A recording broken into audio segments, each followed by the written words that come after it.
બે દ્રશ્યો કોમી એકતાનો મેસેજ આપ જોઈ રહ્યા છો। કબૂતર ઉડાડવામાં આવ્યા છે। કબૂતર એ શાંતિનું પ્રતીક છે।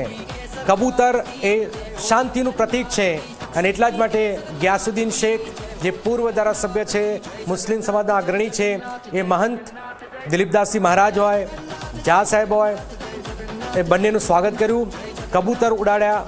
એનો મેસેજ એ છે કે એક સમય યાદ આપો, એક સમય આપો કે કેટલી મુશ્કેલીઓ થતી હતી, કેટલા વિઘ્નો આવતા હતા, પણ આજનો આ સમય હિન્દુ મુસ્લિમ એક છે। ગંગા જમની તહેઝીબ જે આપણી વર્ષોથી ચાલી આવી છે તહેઝીબ, એને આગળ વધારવાનો મુસ્લિમ સમાજ તરફથી પણ પ્રયત્ન થઈ રહ્યો છે। ફુલહાર પહેરાવી સ્વાગત કરવામાં આવી રહ્યું છે।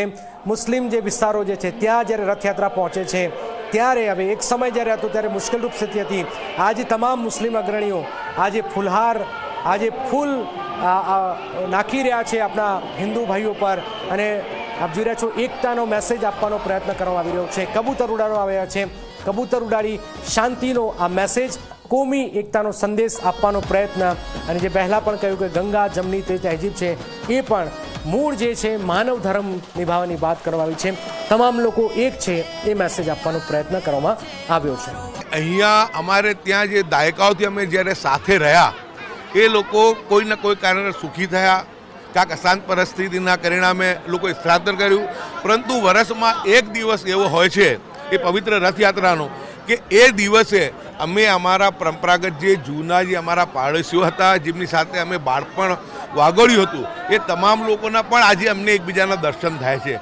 એટલે હું માનું છું કે જે જગન્નાથજીની રથયાત્રા જ્યારે ભગવાન જગન્નાથ જાતે નગર યાત્રા નીકળતા હોય એવા સમયની અંદર આજે ઈશ્વરને, અલ્લાહને તમામને પ્રાર્થના કરીએ કે આપણા રાજ્યની અંદર જે અત્યારે વરસાદની અછત છે એ અછત પણ પૂરી થાય અને આજના પવિત્ર પ્રસંગ પર વરસાદની શરૂઆત થાય અને વરસાદ જે છે જેનાથી મૂંગા ઢોર અને જે જમીનના આપણે જેને કહેવાય તાત, ખેડૂતો બહુ જ હાલાકી અને મુશ્કેલીનો સામનો કરી રહ્યા છે।